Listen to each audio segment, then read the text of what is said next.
Hello, it's Nikki. How you doing? Welcome back. Or if you're visiting for the first time, I am delighted that you are here. I want to talk about investing in yourself today and how you can use that information, that data about the moves and the ways that you do something that will help you to support your client. And I often start here first. Whenever I'm making a decision in my business, I put myself into the mix. I think about how I would do something. And I've been known when I've put my website together, like to draw out a map. Okay, so I land on the page. I want to find out more about this person. How easy is it to go from where I am now to where I want to find out more about the person? Okay, I like the person. I think they have interesting things to say. Right, let me find their prices and their packages. How do I go there? So in every stage of my business, I put myself like I'm in the computer game doing it. And then, of course, I ask other questions and I've done beta testing and all sorts of things. But I think that we shouldn't discount this. And I think so many of us are so tempted to outsource all our opinions or our thoughts to what other people think or experts. And sometimes we just need to make decisions from what we know to be true personally. So today I want to talk about packages and how I've invested over the years and what has made me take the leap and actually go for it and actually say yes, actually spend the money, actually make the first payment and not quite know how I was going to make payments 4, 5 and 6, even though I knew I was going to make 1, 2 and 3. And how that feels when you're doing that. And so let's get into the nitty-gritty. The first is investing in yourself is not something that was necessarily spoken about. So let's get that straight to begin with. If you haven't bought something or upgraded something in your business, or being in conversations where you feel like you're spending stretchy amounts of money for you, don't worry. We weren't set up like this, especially women, especially young girls. It was like, here's a £5, maybe not more than a £5. Here's 20 quid, buy yourself something nice or get yourself a glass of wine. So then when we're talking about tens of hundreds of pounds, tens and hundreds and thousands of pounds of investment, that can feel quite a leap because we're used to playing in ponds where we're just buying a few bits and bobs to make ourselves look nice and pretty, as some people might say. And actually, we know when it's time to make that leap. So there have been times in my business when I've spent that money so quickly because I've been in such desperate need of the help. Like, I just need to get this up and running now. Can you do this for me? Can you help me with this? I need to get going. I've got a deadline. I've got a date in mind that I need to get all these things done. There's almost been no question about whether it's a yes or whether it's a no, because I've absolutely needed that. So I guess that's my first question for you in your business. Have you got anything in your pricing menu that can help people get from where they are right now and solve that problem? Because having something that is so necessary will be a really easy sell. Because if somebody's looking for it, it's almost like, you don't need an osteopath or you don't think about back pain until you have back pain. Or and then you're on the phone going, why can't you see me? I mean, I know we would all like to think that we're not like this, but part of us is like, but I have this back pain and I can't move, and why can't you see me within the hour? Because I know we've never spoken to each other before, but I need this to stop. I do remember this when I was pregnant with Oscar and I couldn't walk. He moved into a weird position and I had to go up the stairs on my hands and knees. And I was like that scene in Bridesmaids, you know, when she wears the dark glasses and she's sedated and she goes down the plane like slinking against all the walls. That was how it was for me. And yeah. And so when somebody said, I can't fit you in till like a week on Thursday, I was thinking, what? Oh my goodness. So have that easy, quick win for somebody within your pricing menu. Secondly, there have been times when I've invested when I emotionally couldn't carry on in the way that I was. I was so, they've come from emotional places where I was so bored of my own bullshit, essentially. I couldn't be in a conversation any longer with myself, umming or ahhing about things and saying, oh, like, I really want to do that, but then doing nothing about it. And also I've had moments in my life where I've made decisions because I've been angry with myself. And there were definitely decisions, like things like, I think I can't remember how much it was. It's a significant amount when I was 35. And it was to do with money, and I wanted to really grow my profits in my business. And I'd been doing all right up until that point, but nothing to write home about, nothing that was knocking my socks off. And I knew I was capable of so much more. And I remember booking this time with this coach and the course. And on that, I did it on the first day. She said I'd been watching the launch sequence, and on the day that she launched it, I think I was the second person that purchased the course, because I was literally there like, right, I am doing this. I am not talking about this anymore, and I need to do that thing. So what could you take away from that? Well, people make decisions based on their emotions. People make decisions on how they're feeling, what's not happening for them. So feel free to share those in a kind and compassionate way.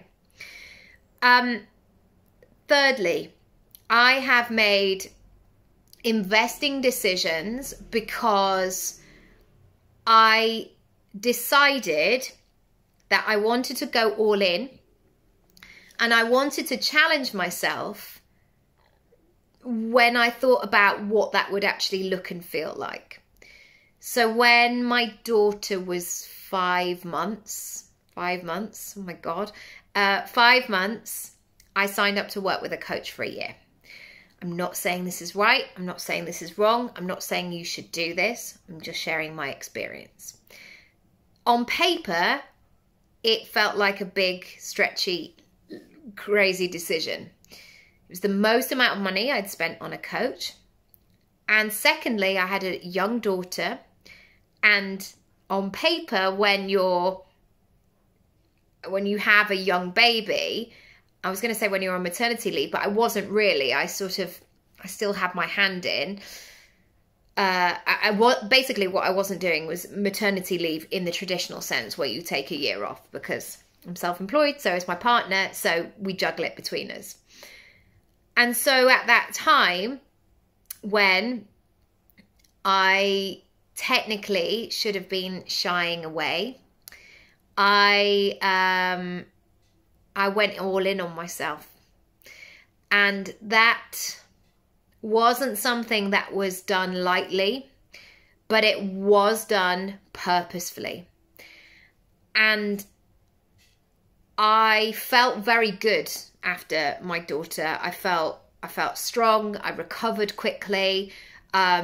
She was great. I'd had quite a rough pregnancy with her.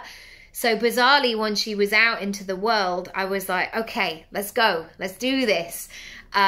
Because, yeah, I don't know why. That just happened. I didn't feel like that with my son, but I did with my daughter. And bizarrely, making that decision at that time felt kind of risky, but it also felt non-negotiable. because I couldn't sit and talk about it anymore.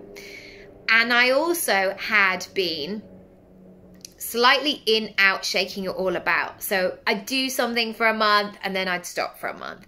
I'd do something for 3 months and then I'd be like, right, okay, I'm not going to do that. I've done it now.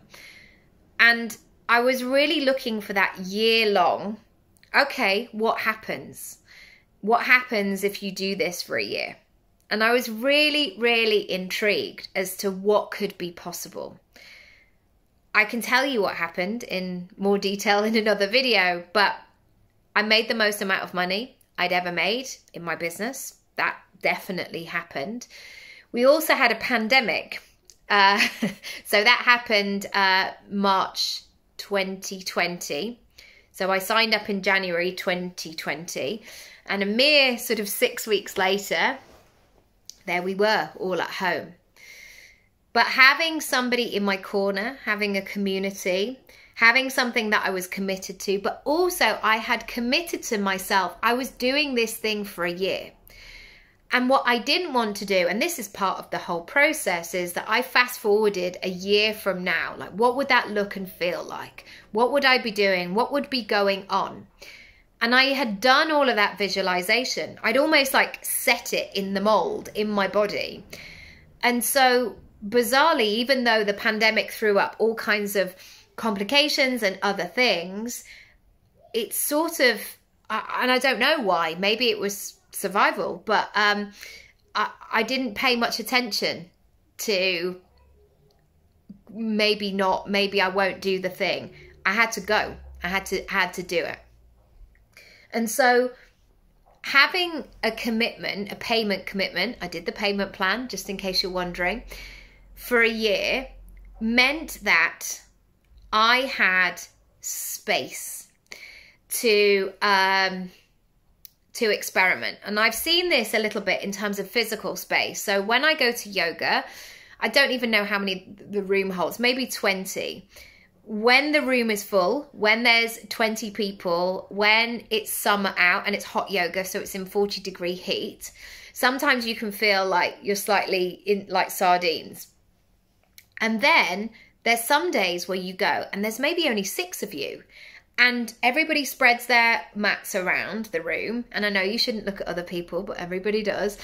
There's moments when I see people trying stuff. I see different variations. I see people having a go. And that's what a year of commitment of doing the thing gave me. More than the money, more than anything else. It gave me that space and that cushioning to have a go and say, it's all right. It's all right, because you're here. You're in the room. In a way, you've already done the hard bit. You committing and getting to this point of purchase where you've signed the contracts, where you've done all of the things, you've done the hard bit. And now it's time to have some fun. You know, that moment where you get to your holiday destination and you get into your hotel, your apartment, or wherever you're staying, and you're like, oh, great, let's get in the pool, or, you know, whatever that version is for you. You just have that glee. You have that energy, that vibrancy of like, let's get in, let's do this thing. That's what it was like. Knowing somebody was going to be in my corner, but knowing I was going to be in my own corner as well. Because it also, you think that dabbling is going to be easy. You think that just because you're dabbling, it's not going to take much energy or time or anything like that. But actually dabbling, starting something, it's almost, I'm sure there's something about, is it petrol? Maybe. You know, when you're in the car and you're like turning the engine on and off and you're like in traffic, you're using up a lot of energy still, a lot of petrol. Maybe more than, I don't know if this is true, but let's see. But you're still, you know, you've got the engine switched on. You're still using up fuel. And so we have to be very deliberate with how we're using that energy and what we're doing with that, and making sure that we're making decisions that are right for our business and right for us where we're up to. I am also ready and looking for a new coach to take me to a new level. September is a new chapter for me. My daughter's going to school, and I feel like this is another version of my career that is round the corner, and I'm excited about that, and I'm proactive and determined and all of those things. But I am going to be investing in somebody to be in my corner as well, cheering me on the whole time, but also holding me accountable, holding up a mirror and going, is this working? What's happening? Have you noticed this? Oh, me, no. That person. That could be for you as well. So if you want to find out more about my coaching, whatever your commitment level is at the moment. So whether you have a actual goal of like, I need this and I need this to happen, and like, this is the time. So I'm working with somebody at the moment, and I've known this person for years and years and years. And we've worked together at various points over that time. And she sends me voice notes saying, Nicky, it's time. We're doing this. I need to do this. Like, that's how she's talking. She's like, it's no more. No more. I can't keep talking about this thing. I have to go for it. Equally, it might be a moment for you where you need some skin in the game, where you've maybe been, just playing small, and something is sparking inside of you going, I think there's more to this. I think there's more I could do. I've got this idea and I'm not quite sure what to do with it. Okay, so how am I going to move forward with that? Maybe you're playing with that idea at the moment. And finally, maybe you need to have that capacity to grow, to expand, to have wiggle room, to fall over, to start again, to have more of a bigger playground to play in. If any of that has resonated, do drop me a DM or email me, hello@nickyraby.com. If we're going to be working together for any length of time, I would love to chat with you first. I want to know what you want to do, what's on your heart, what's on your mind, what's on your to-do list, and we'll go from there. You can message me via my website or just email, DM, all confidential, and I'll speak to you soon. Bye.